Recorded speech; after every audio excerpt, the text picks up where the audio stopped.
Welcome to our first episode of Behind Closed Doors, Lessons from 40-plus years of shrinking heads. I got my pal Bob McCoy here, who's done this magnificent painting, and it's a painting of what's happened to you over the last 8-9 years. Yeah. So, I'm Dr. Michael Sheehan, this is Bob McCoy, and we're talking about these lessons, and Bob's got the lessons, and this is actually a painting that Bob did for us. He did for me. The story is I've been talking with Bobby for a long time about wanting to share what I learned in 50 years of shrinking heads, actually. And Bob decided to do the cover for the book for me, and there it is. Bob's got some of the best stories from my lessons. And Bobby, why don't you describe the painting and what's going on in the painting, and your own history with me and with lessons. Well, you asked me to paint a painting for you for a book cover, and you said the title is Behind Closed Doors, Lessons Learned from 40 years plus years of shrinking heads. I said, well, the only thing I can think of is my head and your couch. And you tell the dog to get off the couch. Mm-hmm. But that's the dog, by the way. Yeah, that's the dog. Yeah. Please. Yeah. Anyway, I started thinking, well, okay, how was I before now? And I painted on this side. I'm wearing a Cubs hat. My face is down, I'm smelling a rose, everything's like real rosy, you know. I got my car in the background, 64 and a half Mustang, and my girlfriend's house is next to it, and a church in the background, and a balloon. We were going to go on a balloon ride. And there's the balloon. Yeah, we were going to go on a balloon ride on our honeymoon, and then Vietnam came. I went to Vietnam. Instead of wearing a Cubs hat, I'm wearing a Company C 34th Combat Engineer type hat with a helmet. I'm in the middle of the battlefield. You could see bombs bursting off, men going through rice paddies, a half-blown building. All this stuff was in my head. I stayed 2.5 years over in Vietnam, and when I was asked to paint this painting, I did one face, then I did the other face, and I said, what's going to go in between? 37 faces went in between. There's one face in there of my wife and child.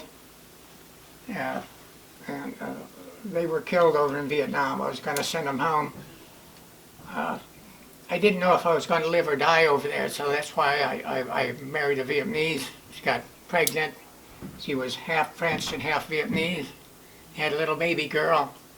And during a rocket attack, we were firing rockets over the city at them, over the village, and they were firing rockets, M50s over at us. And rounds fell short in the village, and that's how she was killed. I also put a frog's picture in here somewhere, where an orange bullet is going through his head. We were on guard duty, and 2 o'clock in the afternoon, and behind the Jeep came to get us supplies. We threw a rope with a 5-gallon bucket on it down to the guys, and they put new supplies in it. We all hold it up, and he got a letter from home saying his wife just had a baby girl. And he opened it, and he's standing up near the guard tower, and he goes, and he never got the word girl out, because that envelope went through his nicest head, and a bullet round went through the envelope, and his side of his head went in the guard tower. Also, I have Slimmer, one of my best friends. We're on minesweeping detail. We go on minesweeping detail in my company to get the day off. First you go minesweeping detail, and then you burn shit, and clean out the outhouses, and then you also when you're done, you take a shower and you get a pass to the village. Well, the day before, we were out on a job site, and Slimmer, I drove a 5-ton dump truck, and Slimmer drove a 5-ton dump truck, and we always followed each other. Well, he got to the bridge first, and they were taking on sniper fire. And when they took it on sniper fire, Slimmer saw the big, where the firefight was coming, the rounds were coming from a grassy area. So he took his M16 and emptied the clip in the grassy area. He ran up to the grassy area and found a girl called Little Bit. A girl called Little Bit in Vietnam, and Phu Vinh we were taken care of because Little Bit was in her family home. VC came and told Papa San they want this, they want that, and they said no. And because they wanted their oldest son, their 15-year-old son, he said no. And Papa San, when he said no, they killed everybody in the family but her. They raped her, she was 7. And she left her there. She went down to the village. The next time the VC come, they get everything they want. You know, so. And Slimmer took care of her. Yeah. Yeah. A little bit came adopted by the village and loved by the post, because he's always selling Coke and always selling ice cream and outside a post. Kid you got close to. Yeah. And Slimmer, my best friend, got real close to her and sent away, she never had a toy, so sent away for a stuffed animal, a stuffed bear, or a Raggedy Ann doll, that's what it was. And she took that doll like people, ladies out in the field have their babies strapped to their back, and that's how she had her doll, always. And when Slimmer shot them, he ran up to him and saw that was Little Bit, 20 miles away from the village. He had a fit. He just dumped his load right there and turned around and took off. And I took off after him, and the Captain Morris said, "You stay with him tonight, you know, go out and get party, go get drunk or something." So we did all night long, and all night long he wouldn't say nothing. The next morning we went on minesweeping detail, which it was hop in a truck, going out to the laterite pit and minesweep for mines on the road. I was 10 feet behind him on one side of the road. He was 10 feet ahead of me on the other side of the road. There was a Jeep 10 feet behind me in the middle of the road of minesweepers, two minesweeping guys. Slimmer said, "Mind," and he bent down and he curled around it. You know, it was a 60-pound anti-tank mine. Slimmer, I said, "What are you doing? Why is it taking you so long?" What you're supposed to do is reach, when you see a mine, you dig around it. There's a plunger, and around the plunger there's a sleeve, and you take the plunger, take a grenade first away from your pouch, pull the pin, throw the grenade away, keep the pin, take the plunger of the mine and push it down into the sleeve where there's a little hole, and put the pin in, tie a string, and then go back about 10 feet, lay flat, and pull the pin. When that plunger goes up, it'll blow up. Slimmer's, I said, "You know how to do it, do it." And he said, I can't stand it anymore. I don't mind killing gooks. I just don't like killing kids, especially a little bit. And he started to cry. And I said, "Slimmer, we'll talk about it later. Do the mine thing. Well, come over and do it for me." I said, no, it's your thing, no.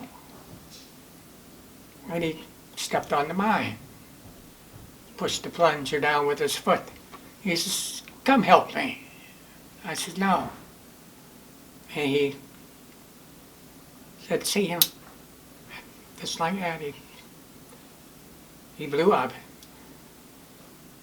I've learned through Doc Sheehan to not relive it anymore. I learned not to relive it so I can tell it, so I can tell these people who still suffer from post-traumatic stress, it's okay to talk about it, but it's not okay to relive it over and over and over again. It hurts. The painting I painted 37. Number 37 was Slimmer's 5-ton dump truck number. And we were going to, after the service, That's why the 37 face? yeah, that's why the 37 faces. Yeah. But I painted other people in it. I painted the gook I saw alongside the road. He was dead. And some GIs were just poking at him, taking their gun or weapon, and then boom, boom, shoot him. You know, playing with the dead. I didn't like that. The VC were laid across the road, and notes were put on them, the dead VC. And they lay there for 3 days, and then the villagers would bury them. I didn't understand my head. I mean, I come home, and all these memories were inside my head. This is the first one I killed, the Tet Offensive. God, it was beautiful. That's the first thing I thought of when it was right outside post. Napalm bombs going off everywhere, and rockets, and people shooting and stuff, and all kinds of hassle. And all of a sudden there's a VC. I had to do what I did. And I was a religious person. I grew up in the church family, 3 times a week, 4 times a week. I go to Nam. I mean, I was felt not killed. When I went to Nam, though, it was everything was gone. Everything was totally different. Yeah, right. When I came home, everything was. I thought I landed in the wrong country because When you were hassled when you came home. I was hassled when I come home. Yeah. I said, "What is this?" And the camp driver says, "Get rid of the uniform. Yeah, yeah. Take it away." Didn't he actually not take you because you were in Yeah, uniform? one actually didn't take me home. 2 miles. They wouldn't take me 2 miles to my house. After going to war and going through all of that, you come home to be not welcomed and treated like like the enemy instead of like the hero that you are. Yeah, I thought I was a loser. I said, "Wow, you know." I didn't know what was happening. I didn't know why I was. I told my girlfriend, who waited 3 years, we were going to get married. I came home. I was sitting on her couch, visiting her. Her nephew come. It was February 3rd or February 4th, 1970, and her nephew come running into the other room, in the living room, with his air rifle that he got for Christmas.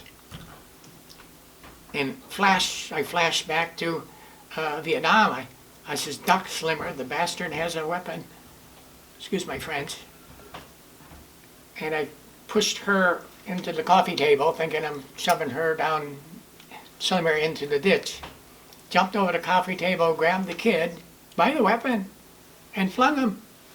And he goes scooting across the saline and hit his head on a chair and bounced on the cushion, soft cushion, and bounced on the floor. He thought it was fun. He said, "Wow!" And within 10 seconds, my foot was on his chest, and the butt of the weapon was going down toward his forehead. And my girlfriend screamed.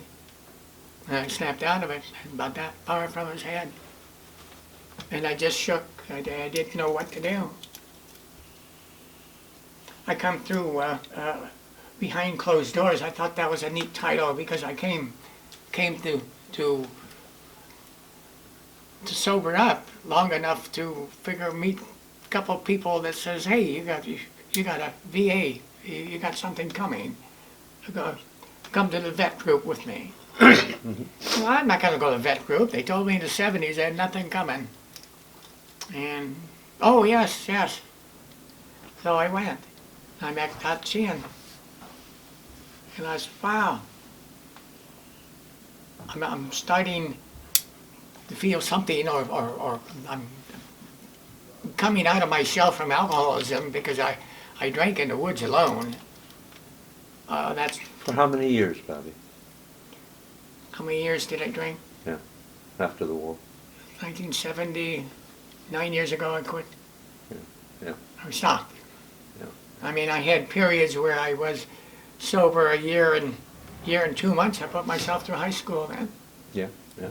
From a second grade level down up to a high school level.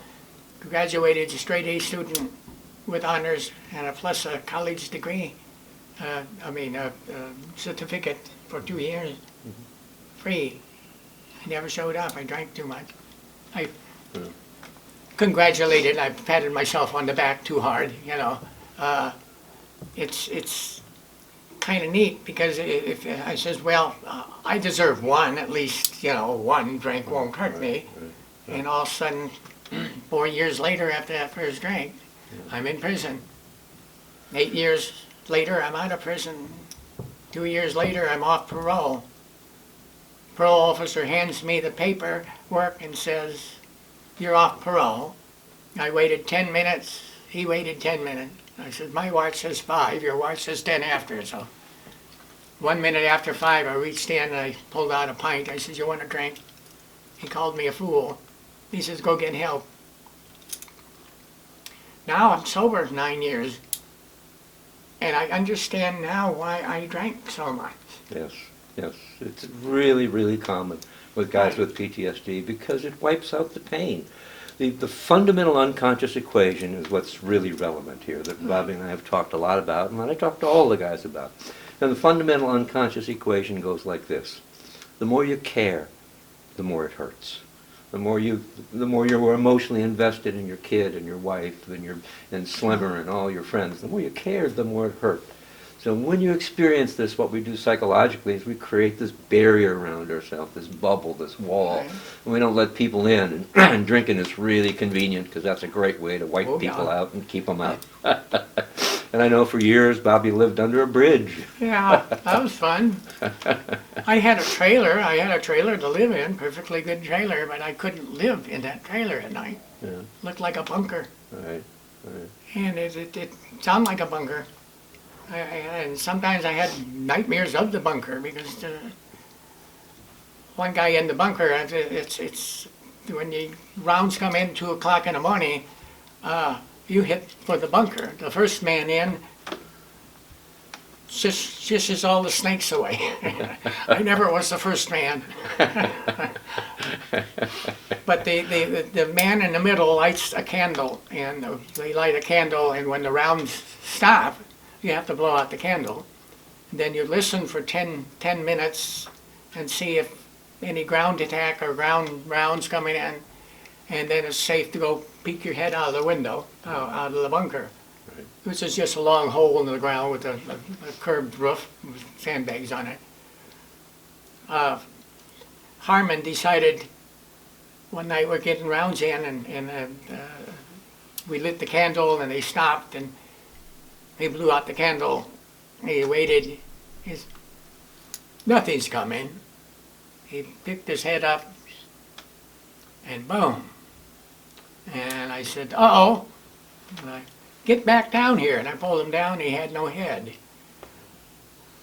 I lit the candle, and that's what I saw. I said, "Blow out the candle, quick." So in AA, they have such a thing as candlelight meetings.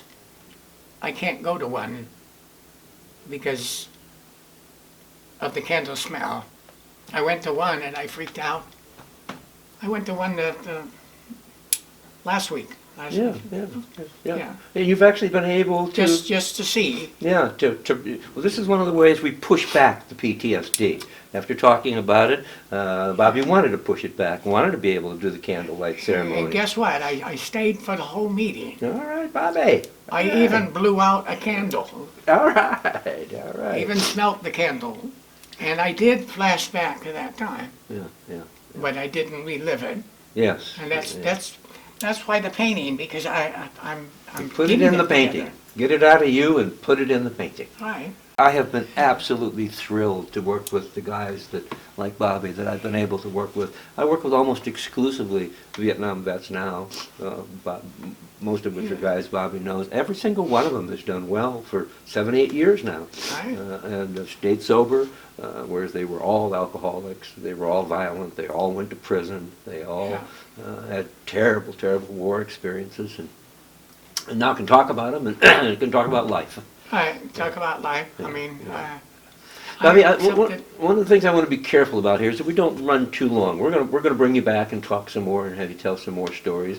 Okay. But this is our introductory show. I just wanted to let you folks know what I've been listening to for the last 8, 9 years and what I've been dealing with. And every single guy that I talk to, I've asked, is it okay to tell your story? Is it okay to let other people know? Every single one of them says the same thing. Yes, I want the world to know what happened to me.